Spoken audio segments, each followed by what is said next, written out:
오늘 저에게 주시는 하나님의 말씀, 신약성경 데살로니가 후서 3장 6절부터 18절까지 말씀입니다.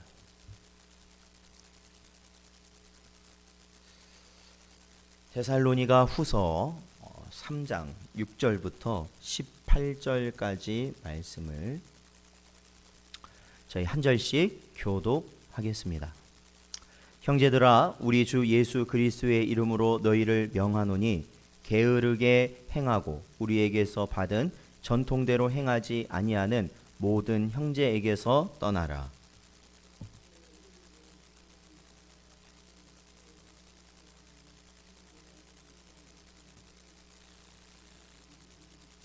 누구에게서든지 음식을 값없이 먹지 않고 오직 수고하고 애써 주야로 일함은 너희 아무에게도 폐를 끼치지 아니하려 함이니,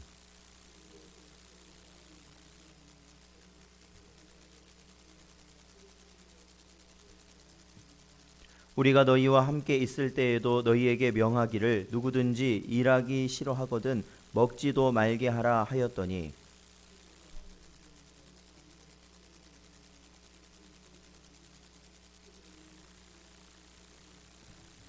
이런 자들에게 우리가 명하고 주 예수 그리스도 안에서 권하기를 조용히 일하여 자기 양식을 먹으라 하노라. 누가 이 편지에 한 우리 말을 순종하지 아니하거든 그 사람을 지목하여 사귀지 말고 그로 하여금 부끄럽게 하라.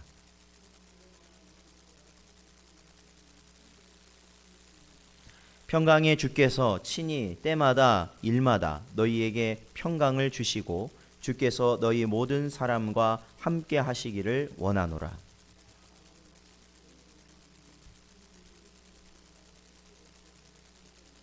함께 읽겠습니다. 우리 주 예수 그리스도의 은혜가 너희 무리에게 있을지어다. 아멘. 사랑하는 성도 여러분, 오늘도 주신 말씀 가운데 우리가 또한 한 주간 또 3일 동안 우리가 이 세상에서 살면서 잃어버렸던 하나님의 나라, 또한 주님 다시 오심을 소망하는 산 소망을 언제나 다시 한번 마음에 새기시고 살아가실 수 있는 여러분 되시기를 주님의 이름으로 축원드립니다. 오늘 이제 데살로니가 후서 본 서신의 마지막을 다루게 됩니다. 사도 바울은 지난주 저희들이 다뤘던 3장 1절부터 5절까지의 말씀을 통해서 자신들의 사역을 위해 성도들이 기도해 줄 것을 부탁했습니다. 그러니까 이 저희들이 지금 보고 있는 이 3장은 데살로니가 후서의 마지막입니다. 이제 마지막 단락이 되는 거죠. 왜냐하면 3장 1절에서 끝으로라는 말과 함께 바울이 시작했기 때문에 그렇습니다. 그래서 바울이 그 끝으로라고 시작하면서 말했던 첫 번째는 자신들을 위해 기도해 달라라는 것을 부탁하였던 것입니다. 그렇습니다. 우리는 이렇게 주님의 도구가 되어서 주의 일을 감당하는 자들을 위해서 언제나 기도해야 됩니다. 왜냐하면 저들이 전하는 복음의 능력이라는 것은 저들 개인의 것이 아니기 때문에 그렇죠. 그들이 자신의 힘으로 그것을 감당하는 것이 아니라 오직 하나님의 영이 저들과 함께 하심으로 그들은 그 일을 감당할 수 있는 것입니다. 그리고 저들은 언제나 앞장서서 싸우게 되는 그러한 자리에 있는 자들 아니겠습니까?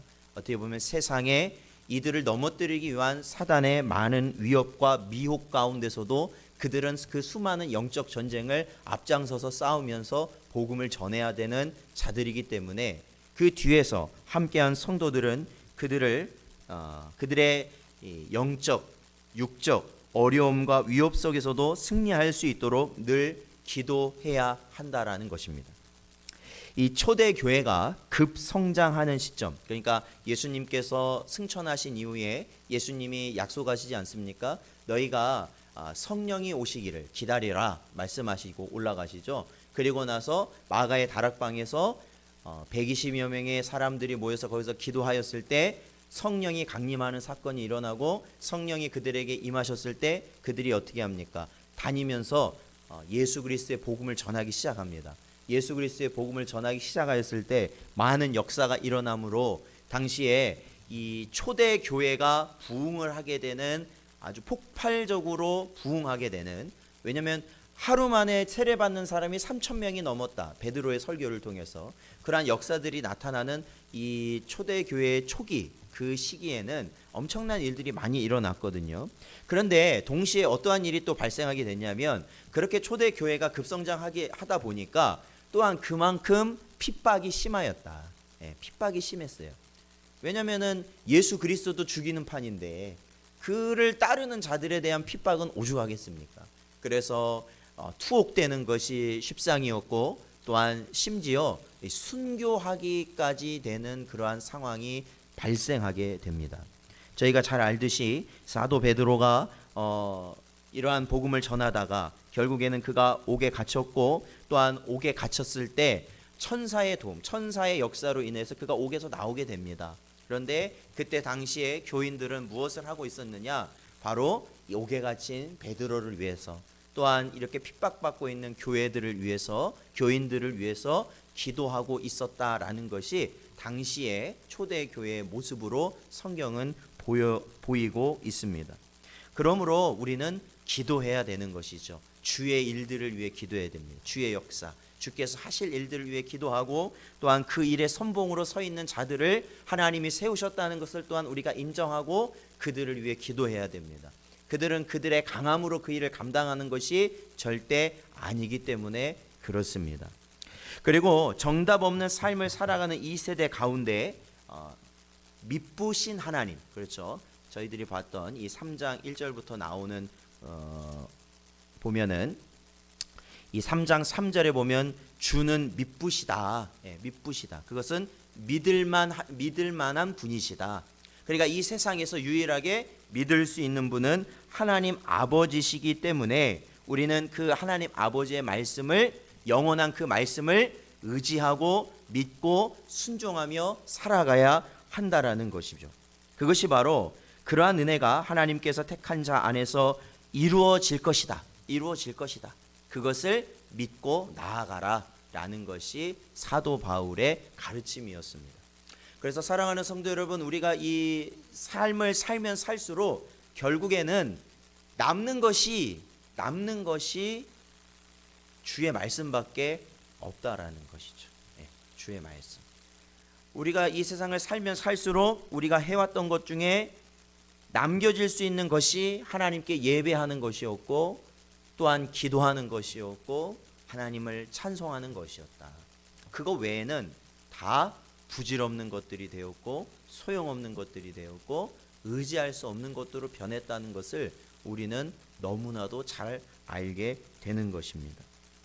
자, 오늘 본문은요, 데살로니가 교인들에게 더욱 실질적으로 더욱더 분명하게 주의 말씀에 순종하며, 또한 미쁘신 하나님을 믿음으로 사는 것이 어떠한 모습인가라는 것을 오늘 면밀히 보여주고 있습니다.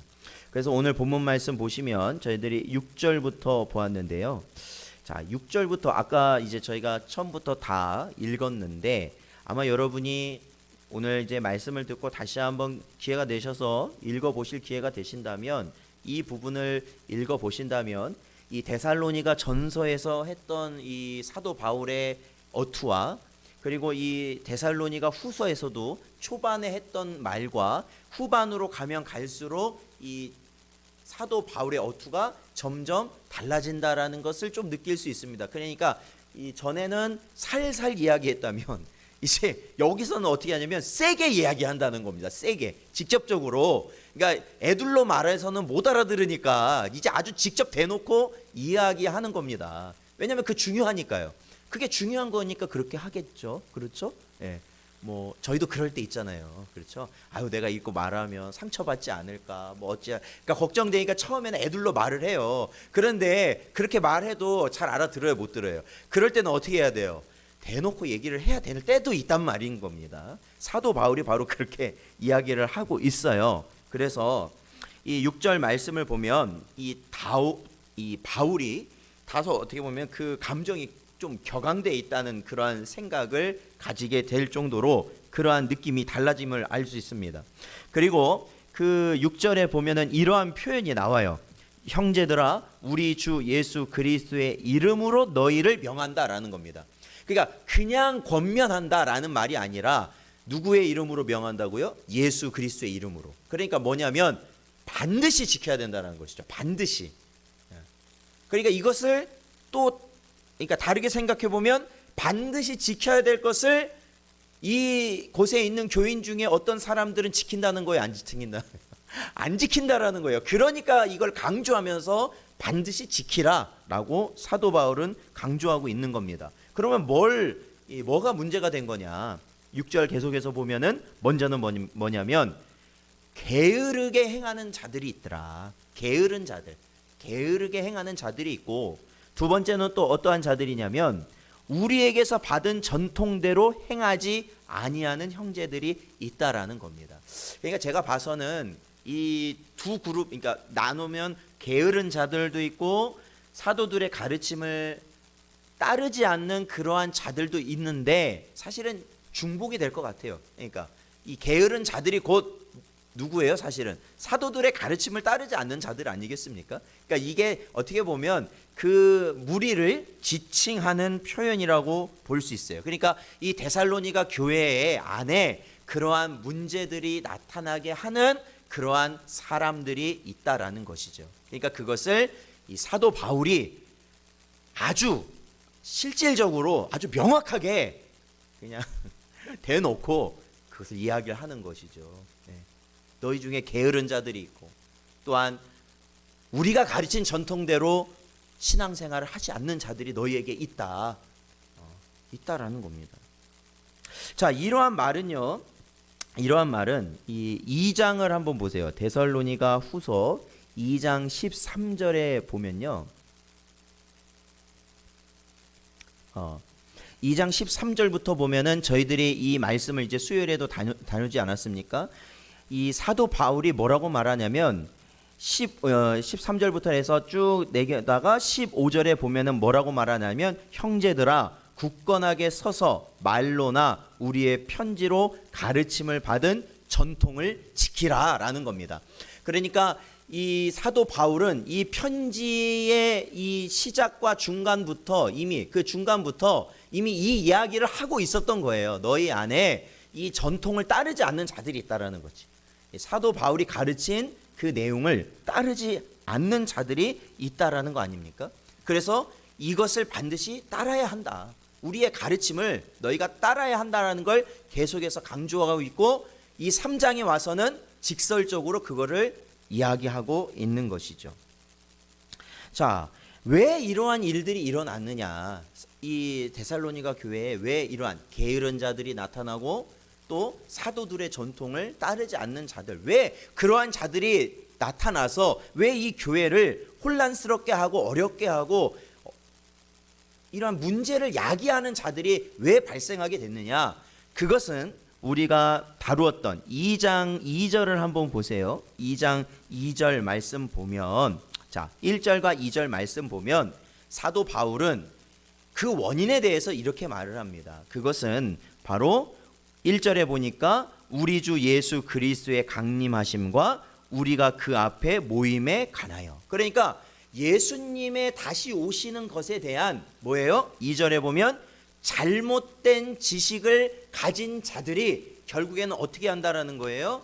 게으른 자들이 되었고, 쉽게 말하면 게으른 자들, 그리고 사도들의 전통을 따르지 않는 자들이 되었다라는 겁니다. 결국 그러한 이러한 혼란이 결국 이 데살로니가 교회의 문제가 야기될 수밖에 없는 그러한 상황까지 가게 한 것이죠. 그러니까 여러분, 우리가 이 사실을 놓고 보면 지식이라는 것이 굉장히 중요하다. 예. 그러니까 아다르고 뭐다르고 우리 아다르고 어다르다고 그러잖아요. 진짜 그 점 하나가 어디에 찍혔는가, 그게 되게 사소한 건데도 이미 그거 하나에 많은 것들이 결정되고 영향을 받는 일들이 나타나는데, 이 우리가 신령한 지식에 있어서는 특히 정확하고 제대로 된 지식을 우리가 받지 못하면 어떻게 됩니까? 그 인생 자체가 사실은 끝나게 될 수 있다라는 것이죠. 끝나게 될 수 있다. 그래서 지식이라는 것이 굉장히 중요해요. 그래서 우리 장로교 전통은 어떻습니까? 항상 성경 말씀의 지식에 우리가 확고히 서야 된다. 그래서 이러한 요리문답이라든지 그러한 교육을 계속하는 이유가 거기 있는 거예요. 왜냐하면 어렸을 때 배워서 그게 오래 간다고는 하지만 세월이 흐르면 어떻습니까? 그게 희미해요. 희미하고 나중에는 어떻게 되냐면 내 나름대로 생각하면서 그게 어떻게 되냐면 바뀌어. 그러니까 내 속에서 바뀌어요. 내가 배웠던 게 바뀐다고요. 그래서 전혀 다른 내용이 돼버립니다. 그래서 믿음 생활 한다는 분들도 그렇고 열심히 한다는 분들도 그렇고 직분자들도 그렇고 심지어는 교육자들까지도 사실 그들이 처음에 이 지식을 쌓아갈 때 그리고 나서 세월이 흐른 후에 그분들의 말을 들어보면 처음과 나중이 너무나도 다른 거예요. 너무나도 달라요. 그러니까 겉으로 보기에는 아무 이상 없지만 너무나도 달라요. 그리고 뭐에 초점을 맞추냐면 우리의 감정에 초점을 맞추기 시작해요. 그러니까 지식은 배우는 게 힘들잖아요. 따분하잖아요. 그러니까 그거는 그냥 우리가 기본적으로 알고 있는 거, 그냥 예수님에 대해서 우리가 기본적으로 알고 있는 그 정도면 됐고, 우리가 찬송을 부른다든지 뭘 한다든지 했을 때 우리 감정에 어떠한 것이 느껴지면 신앙생활을 잘하는 거고, 그것이 없으면 은혜가 식었다 뭐 여러 가지 등등해서 신앙생활을 잘못하고 있다라고 말하는 경향이 많은데, 사실은 엄밀히 말하면 하나님에 대한 지식을 우리가 바로 가지고 있어야 된다라는 겁니다. 이 데살로니가 교회에서도 문제가 된 건 바로 그거였습니다. 지식이 잘못됨으로 인하여서 그들이 게을러졌고, 사도 바울이 볼 때 아주 큰 문제였습니다. 주님의 재림을 잘못 알므로 인해서 그들이 게을러졌고 사도들의 전통을 더 이상 따르지 않았기 때문에 그렇습니다. 자, 우리 호세아서를 한번 볼까요? 구약성경 호세아서 4장 6절입니다.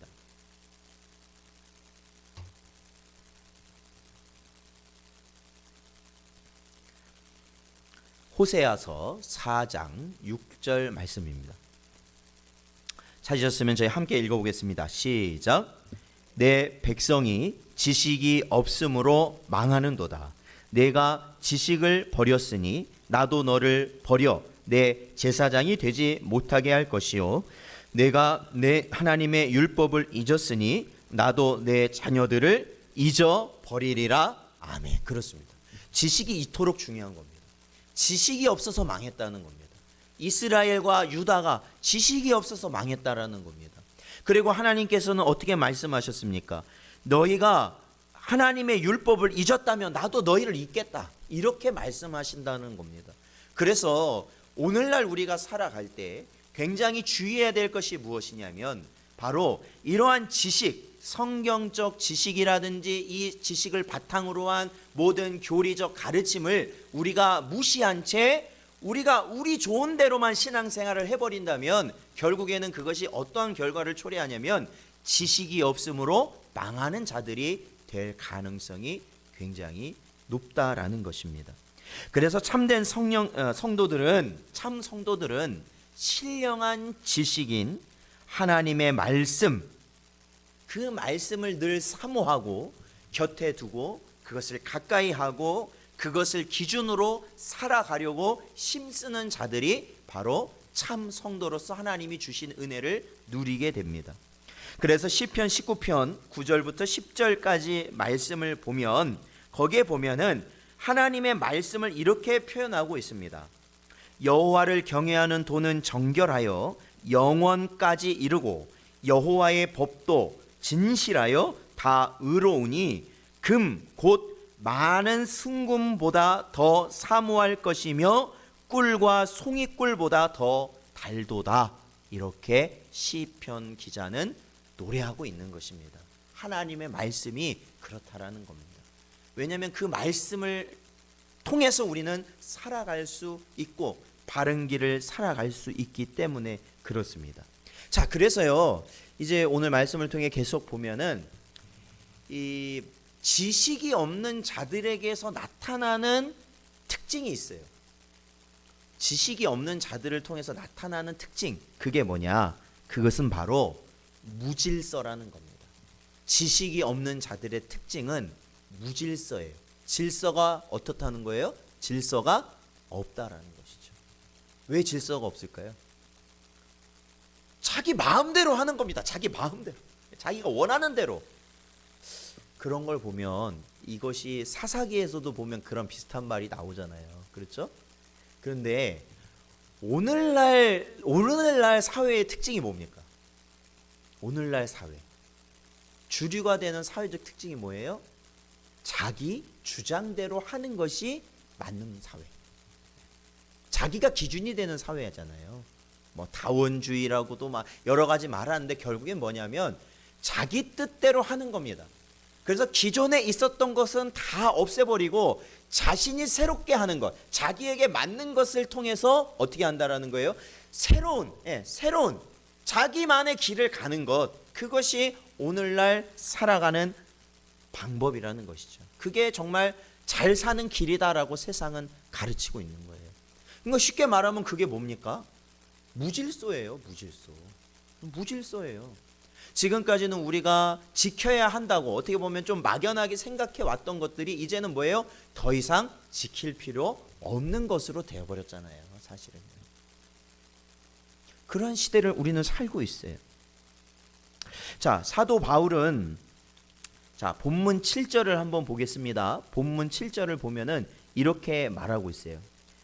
어떻게 우리를 본받아야 할지를 너희가 스스로 아나니 우리가 너희 가운데서 무질서하게 행하지 아니하였다라고 말하고 있습니다. 중요한 말이죠. 이 사도 바울이 새 안식일에 걸쳐서 데살로니가 교회에 있어서 그들에게 복음을 전했을 때 회당에서도 전하고 아마 주중에도 그들이 정했겠죠. 안식일 주중에도 전했을 거예요. 그랬을 때 제가 그때 이 데살로니가서를 말씀드리면서 그 말씀을 드렸잖아요. 그들이 구두로 전하는 이 복음의 메시지, 구두로 전하는 메시지 외에도 그들의 삶의 모습을 통해서 데살로니가 교인들이 복음을 체득할 수 있도록 하였다. 그러니까 말과 행동을 동시에 그들에게 쏟아부은 거죠.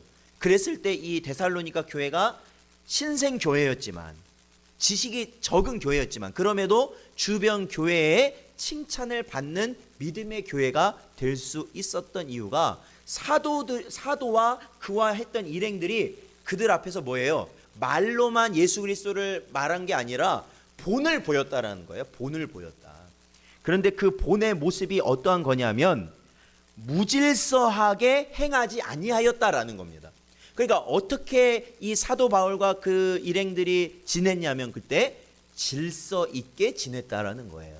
그렇죠. 질서 있게 지냈다.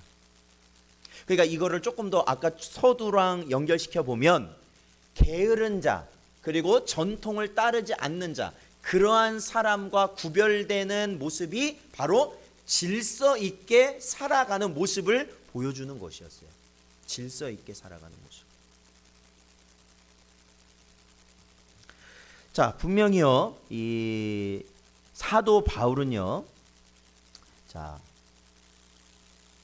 8절에 보면 이렇게 말하고 있습니다. 그 무질서하지 않게 행하였다. 그러니까 즉 질서 있게 살았다라는 그 삶이 어떠한 것인지를 설명하는데 8절에 보면 누구에게서든지 음식을 값없이 먹지 않고 오직 수고하고 애써 주야로 일함은 너희 아무에게도 폐를 끼치지 아니하려 함이니라고 이야기하고 있습니다. 그러니까 무질서하지 않은 삶, 즉 질서 있는 삶을 살 때 그것을 질서 있는 삶을 어떻게 사도 바울은 이야기하고 있냐면 다른 사람에게 뭐를 끼치지 않는다고요? 폐를 끼치지 않고 거저 먹는 게 아니라 폐를 끼치지 않고 자신이 어떻게 했다고요? 일행들과 열심히 일했다라는 겁니다. 그들도요. 그러니까 복음을 전하는 일에 힘도 썼지만 또한 자신들이 살아야 하잖아요. 거기서 먹을 것도 필요하고 쓸 게 있을 거 아닙니까? 그것들을 충당하기 위해서 그곳에 있는 사람에게 좀 만만한 사람에게 가서 그거 달라고 한 게 아니라 자신들이 열심히 일을 해서 그것을 자급자족했다라는 겁니다. 자급자족했다. 그러니까 이거를 사도 바울은 뭐라고 말하냐면 질서 있는 삶의 모습이라고 표현한 것이죠. 무질서하지 않고 질서 있는 삶의 모습이라고 말하는 겁니다. 그래서 이 데살로니가 교인들이 그때의 자기들의 모습을 다시 어떻게 하기를 원하는 거예요? 상기시키길 원하는 거예요. 우리가 그러지 않았느냐? 너희들한테 가서 빌붙어 있었던 게 아니라 우리가 너희들 불편하지 않게 하기 위해서 우리 먹을 것 우리가 밤낮 수고해서 일함으로 우리가 다 우리의 것을 채웠다. 그리고 나서 너희들에게 복음을 전했다. 그게 너희들에게 보낸 우리의 본이었다라는 겁니다. 계속해서 보면 이렇게 말하죠. 9절에 보니까 우리에게 권리가 없는 것이 아니었다라는 겁니다. 그러니까 성경에서도 가르치는 게 영적인 말씀을 주는 자를 육적으로 보살피는 것은 성도들에게 당연한 의무라고 이야기하지만 자기들은 그것을 요구하지 않았다라는 겁니다. 그들에게 요구하지 않았대요. 요구하지 않았어요. 왜? 자신들의 모습이 본이 되어야 되기 때문에 그래요. 그러니까 이 데살로니가 성도들이 어떻게 살아야 된다는 거예요. 자기들이 살아가는 것처럼 살아가야 하기 때문에 그것을 보여주기 위해서 자신들의 권리는 포기하고 그들에게 그 모습을 보여줬다라는 것이죠. 자, 사도 바울이요 이같이 직접 본을 보이며 데살로니가 교인들에게 가르치고자 했던 것은 무엇이었는가? 직접 본을 보이면서 가르치고자 했던 게 무엇이었는가? 자, 우리 10절 말씀을 같이 한번 읽어보겠습니다. 본문 10절. 자, 같이 읽어보죠. 시작. 우리가 너희와 함께 있을 때에도 너희에게 명하기를 누구든지 일하기 싫어하거든 먹지도 말게 하라 하였더니 라는 겁니다. 네. 일하기 싫어하거든 먹지도 말라는 가르침을 주고자 함이었다라는 겁니다. 자, 이 문제는요 단순히 지금의 문제는 아니었어요. 제가 아까도 말씀드렸죠. 점점 사도 바울이 이 데살로니가 교회의 문제에 대해서 말하는 강도가 달라지고 있다라고 제가 말씀을 드렸잖아요. 자, 데살로니가 후서는요 이미 그 앞서 우리가 다뤘던 뭐가 또 있습니까? 이거와 짝이 되는 데살로니가 전서가 있습니다.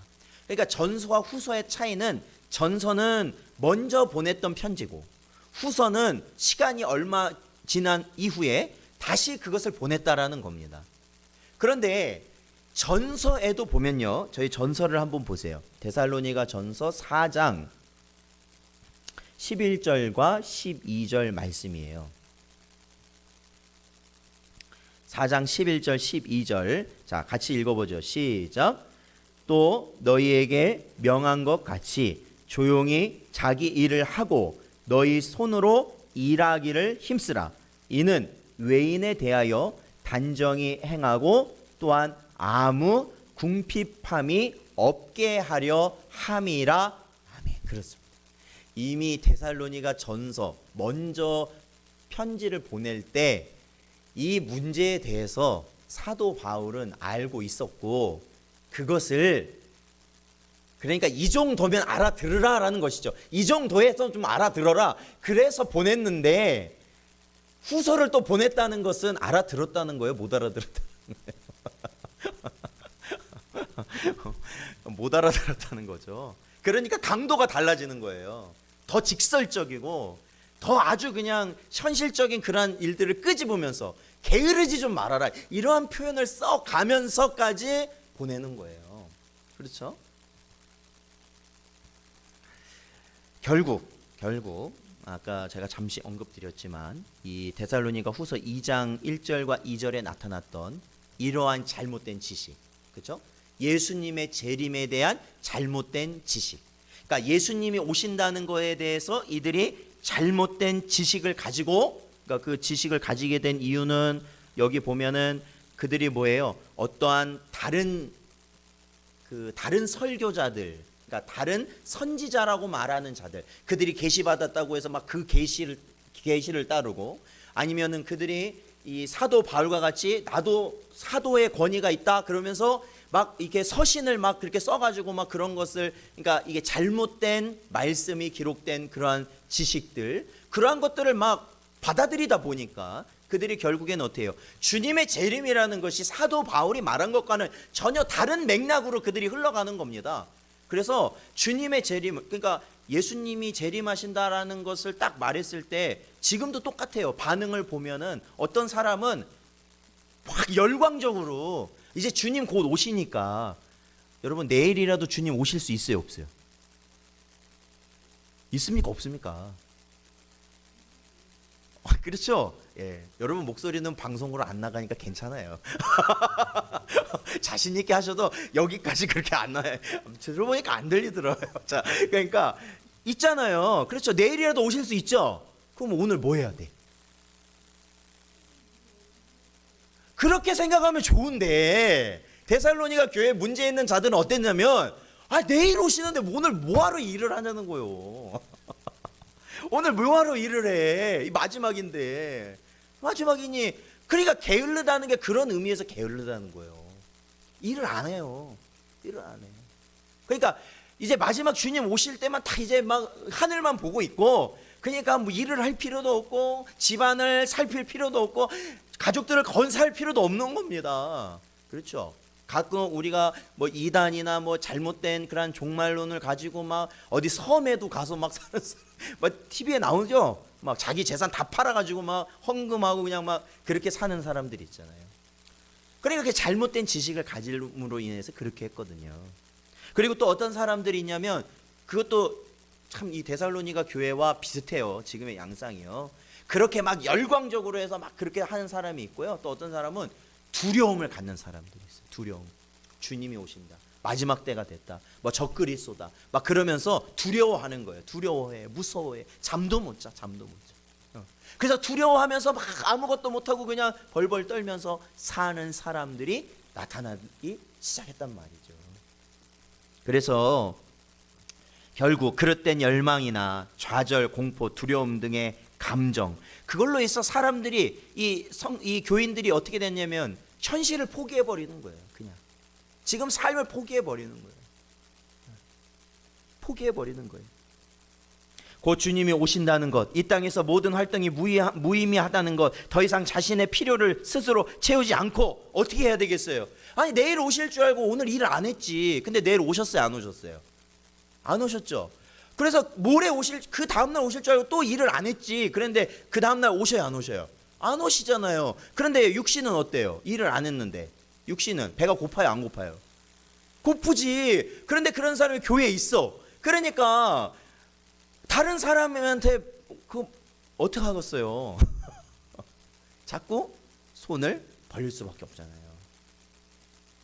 내일 오시니까 나중에 내가 예수님께 말씀드려서 다 그냥 퉁쳐 줄 테니까 오늘 것만 좀 달라고. 오늘 것만. 그러고 사는 거예요. 그러고 사는 거예요. 그러니까 결국에는 교회에서 성도들과 아니면 자신이 아는 지인들에게 어떻게 하는 거예요? 점점 더 손을 벌리고 그들의 삶은 어떻게 될까요? 점점 더 제멋대로 살게 되겠죠. 자, 여기서 한 가지 생각해 볼 게 있어요. 우리가 이 땅을 살아가면서, 아까 우리 권사님도 말씀하셨지만은 우리가 이 땅을 살아가면서 다 뭘 가지고 살아가게 되냐면 결국에는 일을 하면서 살아가니까 직업이라는 걸 갖게 되잖아요. 그럼 성도에게 있어서 이 직업이라는 게 뭘까? 어떤 의미일까? 일을 한다는 게 어떤 의미일까? 이거에 대해서도 굉장히 이 성경에 가르침은 굉장히 많죠. 근데 오늘 이 본문을 통해서만 저희들이 잠깐 보자면, 몇 가지만 보자면 그거예요. 첫 번째는요, 이 일을 한다는 것은요, 어떠한 삶을 살게 되냐면 질서 있는 삶을 살게 돼요. 일을 한다는 것 자체가. 왜 그래요? 아니 이 아침에 일어나서 거기 나가서 일하고 어때요? 또 밤에 들어와서 또 이렇게 하면은 그 일을 한다는 것 자체만으로도 우리의 삶이 뭐가 잡혀요? 질서가 잡힌다라는 거예요. 내가 뭔가 나 내일은 그냥 어디 가고 싶어. 그래도 못 가요. 못 간다고요. 일을 해야 되니까. 그러니까 내가 오늘은 막 뭔가 그냥 막 하고 싶어 해도 못 해요. 왜? 물론 하는 사람도 요즘 가끔 나오지만 못해요. 왜? 일을 해야 되니까. 일이라는 게 그런 의미가 있어요. 질서, 삶을 생각해 보세요. 일이 없는 사람들의 특징이 뭐예요? 아침에 보자, 막 보여요. 점심에 보자, 봐요. 저녁에 보자, 볼 수 있어요. 왜? 삶에 어떠한 없잖아요. 그렇죠? 그러니까 무질서하기 때문에 그런 것이 된단 말이죠. 그래서 우리의 삶이 정리가 되는 거예요. 사실은 직업을 갖는다는 건 그런 의미예요. 이 사도 바울에게 있어서. 자, 두 번째는 뭐냐? 바로 이 직업을 통해서 우리 육신의 필요를 채울 수 있다라는 겁니다. 그렇죠? 일을 하면서. 그러니까 저는 이 사도 바울이 사실은 어떠한 일을 했냐면 초막을 만든 일을 했어요. 그렇죠? 근데 과연 사도 바울이 자기의 적성에 그 일이 맞아서 했는지는 잘 모르겠어요. 적성을 따라서 했는지는 모르겠단 말이에요. 이 초막을 만드는 일이 중요한 건. 그런데 제가 봐서는 그가 그 일이 자신이 다니면서 이 사역을 하면서 가장 적합한 일이기 때문에 했지 않았을까 저는 싶어요. 어쨌든 그 일을 통해서 그는 무엇을 얻을 수 있느냐? 먹을 것을 얻을 수 있었고, 입을 것을 얻을 수 있었고, 쉴 곳을 얻을 수 있었잖아요. 그러니까 그 직업이라는 게 그러한 의미가 있다는 것이죠. 자, 세 번째 중요합니다. 세 번째 중요해요. 어떠한 거냐? 내가 직업이 있다는 것은 다른 이들에게 피해를 안 준다라는 겁니다. 이해가 되시죠? 내가 직업이 있다라는 건 내 필요를 그 직업을 통해서 채울 수 있다는 것이고, 그렇다는 것은 결국 다른 사람에게 피해를 안 준다라는 것이에요. 중요하죠? 그런 의미에서요. 자, 네 번째는 이겁니다. 바로 결국에는 이 직업을, 하나님이 나에게 주신 이 직업을 통해서 결국 주의 일을 감당할 수 있도록 하신다라는 것입니다. 그렇죠? 주의 일을 감당할 수 있도록. 왜냐하면 저희도 사람이니까 먹어야 되고 입어야 되고 이 필요하잖아요. 다 필요한데 그것을 하나님께서 우리에게 직업을 주심으로 그것을 채우도록 하심으로 우리가 그것을 바탕으로 해서 뭘 하도록 하시는 거예요? 하나님의 일을 감당하도록 하신다라는 거예요. 사도 바울이 그랬던 것처럼. 사도 바울이.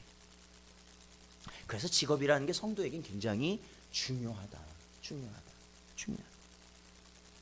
자, 그래서요, 계속해서 오늘 말씀 보면요, 결국에는 사도 바울이 그 무질서함을 따르는 자들, 즉 게으르고 이 전통을 따르지 않는 자들에게 주는 가르침이 그거였다라는 거예요. 10절에서 말했던 것처럼 누구든지 일하기 싫어하거든 먹지도 말라라는 것이었습니다.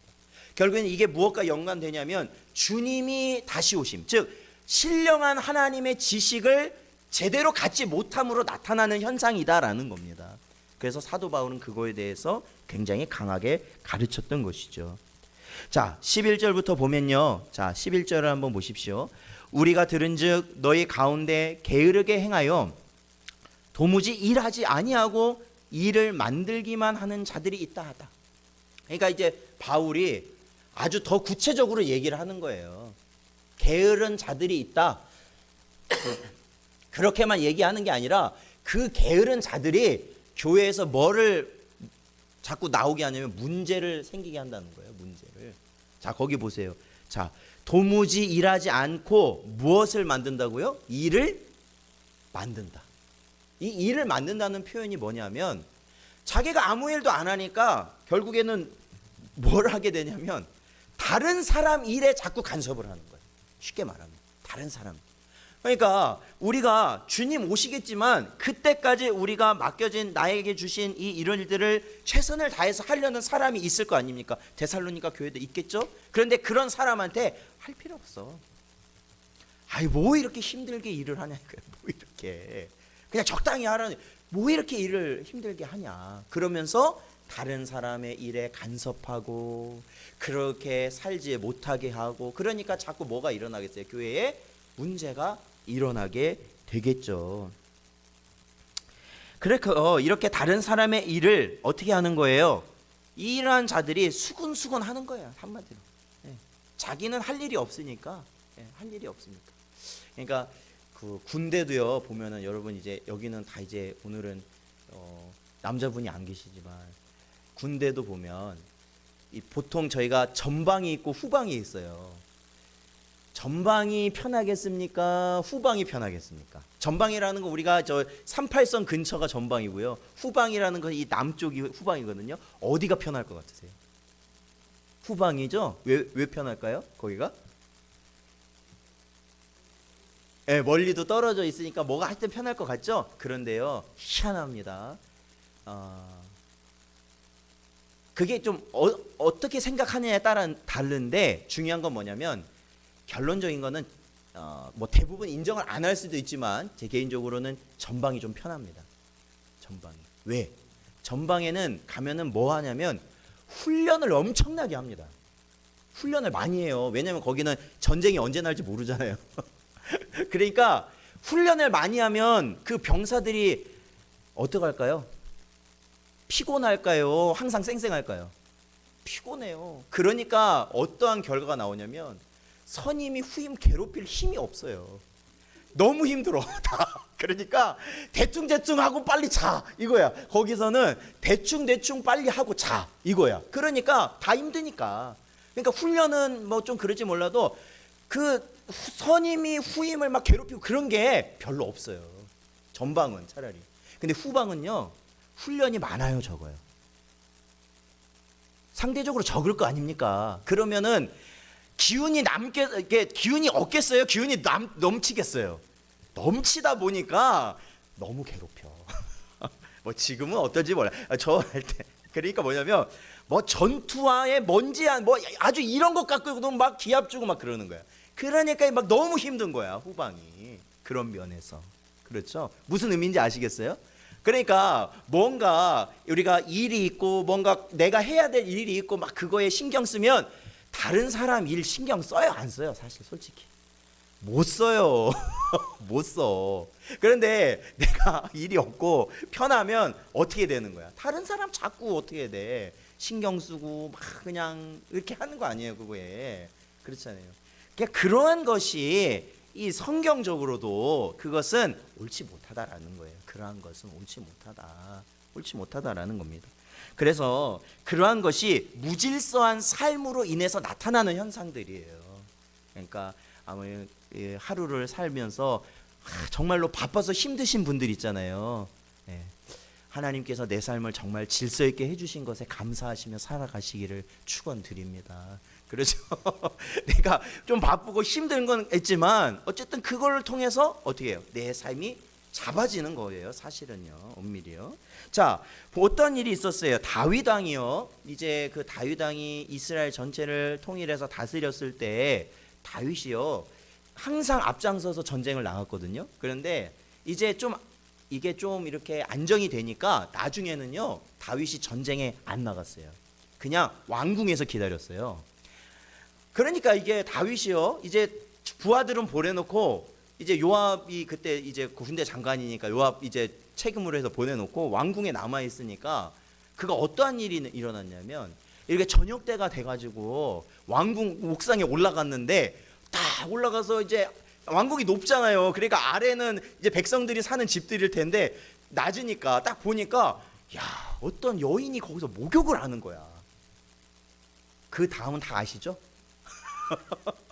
다 아시죠? 네. 그렇게 되는 거예요. 죄가 들어와 버리는 것이죠. 그렇죠? 자, 그래서 이게 사무엘하 이야기잖아요. 밧세바와 그 다윗이 결국에는 간음하는 사건이 일어나고 결국에는 그것을 덮으려고 그 여인의 남편 우리아까지도 죽이게 되는, 살인까지 범하게 되는 큰 죄를 짓습니다. 그러니까 우리의 삶이 어떤 좀 이렇게 바쁘고 하는 것에도 우리가 이게 하나님 뜻이 여기에 있구나라는 것을 깨달아야 돼요. 그게 없으면 우리가 딴 생각하게 돼요, 사실은요. 자, 12절에 보면요. 이러한 자들에게 뭐라고 말하냐면 12절 보니까 이러한 자들에게 우리가 명하고 주 예수 그리스도 안에 권하기를 뭐라고 말씀하고 있어요? 조용히 일하여 자기 양식을 먹으라라는 거예요. 다른 데 가서 문제 만들지 말고 자기 먹을 것 자기가 일해서 먹고 살아라. 그게 사도 바울이 이들에게 주는 가르침이에요. 그게 주님의 명령이라고 사도 바울은 말하고 있어요. 자, 이어서 사도 바울은 13절부터는 뭐라고 말합니까? 형제들아, 너희는 선을 행하다가 낙심하지 말라. 이 여기서 말하는 형제들은 누구겠습니까? 바로 게으르고 사도들의 전통을 따르는 그 무리에 속하지 않고 정말로 우리가 주님 오실 날을 고대하면서 열심히 자기 삶을 질서 있고 규모 있게 살아가는 성도들 아니겠습니까? 그런데 그 사람들이 이 그러니까 게으르고 전통을 따르지 않는 이러한 사람들을 어떻게 보면은 그 사람들이 얼마나 피해 아닌 피해를 받겠어요. 그렇잖아요. 항상 와서 먹고 달라고 하지, 뭐 달라고 하지, 그냥 그리고 뭐 자기는 또 주님 오시니까 일하지 말라고 자꾸 자기 꼬들기지. 그러니 얼마나 이게 막 그러겠습니까? 그러면은 마음이 힘들겠어요? 안 힘들겠어요? 그렇게 하지 않는 사람이 힘들죠. 힘들어요. 그런데 사도 바울은 그럼에도 불구하고 계속해서 여러분이 하고 있는 선한 행위들은 그대로 감당해라. 그대로 해라. 저 사람들이 이상하다, 저 사람들 나쁘다, 저 사람들이 악하다, 그래서 비판하고 저 사람들 끊어내고 하는 것이 아니라 그럼에도 불구하고 낙심하지 말고 계속해서 우리가 주의 말씀대로 하는 것뿐이에요. 사실 그거는 그 말씀대로 하는 것을 계속해서 감당하라는 것입니다. 감당하라. 낙심하고 감당하라. 낙심하지 말고. 사랑하는 성도 여러분, 이 말씀에 뭐가 있을까요? 오늘날 우리가 하나님이 우리에게 주신 믿음의 유산과 지켜야 될 신앙의 전통과 또한 우리가 말씀대로 하면서 어떻게 보면 수많은 손해들을 우리가 겪어야 되지만 감당하는 일들이 있지 않습니까? 여러분, 다른 사람이 어떻게 하든지 뭐라고 하든지 중요한 건 그것을 기억하지 마시고 지금까지 해왔던 그 일을 감당하실 수 있는 여러분 되시길 축원드립니다. 그것이 복된 길이라는 거예요. 사도 바울도 이야기하는 것이요. 그래서 14절과 15절 보면 그거죠. 누가, 그러니까 이 형제들에게 계속해서 말하는 거예요. 누가 이 편지에 한 우리의 말을 순종하지 아니하거든. 그러니까 이 사도들의 가르침, 전서도 보냈어요, 후서도 보냈어요. 그런데 지켜요, 안 지켜요? 안 지키는 자들이 있어요. 그럼에도 안 지키는 자들이 있어요. 그런데 그런 사람이 있다면은 그들에게 어떻게 하라는 거예요? 사귀지 말고 그들을 부끄럽게 하라. 부끄럽게 하라. 그러니까 저는 이 말을 보면서 여러분, 이 사귀지 말라는 게 뭐예요? 그 사람들 사귀지 말라. 뭘까요? 왕따를 시키는 거라는 걸까요? 왕따 시켜라. 왕따 시켜라. 막 다 따로 하고 막 네 편 내 막 이렇게 하라는 걸까요? 저는 그건 아닌 것 같아요. 이 사귀지 말라라는 것은 이 사람들은 이 일을 한다고요, 안 한다고요? 안 하잖아요. 그러니까 이 사람들은 시간이 많겠어요, 적겠어요? 맨날 뭔가 있을 거 아니에요. 그러니까 거기에 어울리지 말라는 거겠죠. 쉽게 말하면. 그렇죠? 내가 사귀려면 나도 일을 안 해야 되잖아요. 근데 그러지 말고 계속해서 저들이 그러한 상황에 있지만 자신들이 잘못한 것을 깨달아 알아서 부끄럽게 해라라는 거예요. 스스로 부끄럽게 해라. 스스로 부끄러움을 깨달을 수 있도록 하라는 겁니다. 그래서 이 15절 보면은 이렇게 말하잖아요.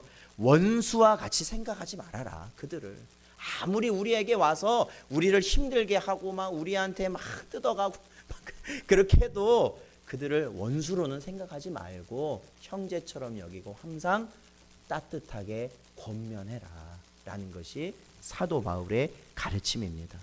그래서 결국 사도 바울은요, 이 편지를 다음과 같이 마무리하죠.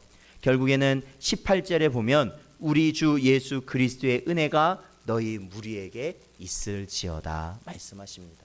사랑하는 성도 여러분, 저희가 이 데살로니가 후서를 이제 오늘 마무리하는데 결국에는 우리가 하나님이 주신 바른 지식을 우리 마음속에 새겨야 한다라는 것입니다. 그리고 그 바른 지식이 새겨지게 되면 우리의 삶, 그러니까 그 지식을 갖고 있는 자의 삶이 어떻게 되냐면 달라진다라는 것이죠. 달라진다라는 거예요. 그래서 바른 길을 갈 수 있는 삶이 되어진다라는 것입니다. 그렇게 되었을 때 결국에는 이 사도 바울이 바랬던 것처럼 주님의 은혜가 이 교회에 언제나 넘치기를 소망한다라는 것이죠. 바로 이러한 사도 바울의 간절한 소망처럼 우리도 오직 주의 말씀을 따름으로 오직 주님의 은혜가 넘치는 그러한 저희 교회와 우리의 가정이 되시기를 주님의 이름으로 축원드립니다. 기도하겠습니다. 하나님 감사합니다. 언제나 저희들에게 주신 말씀을 마음에 새길 수 있도록 하시고 아버지 하나님 주 뜻에 합당한 자들로 세워질 수 있도록 인도하여 주시옵소서. 마지막 때에 오직 하나님의 신실한 말씀을 분별할 수 있는 은혜를 허락하사 아버지 하나님 오로지 우리가 세상의 길을 따르지 아니하고 하나님이 원하시는 그 길을 나아갈 수 있도록 인도하여 주시옵소서. 언제나 함께하여 주시길 간절히 바라오며 예수님의 이름으로 기도하옵나이다. 아멘. 저희 찬송가 496장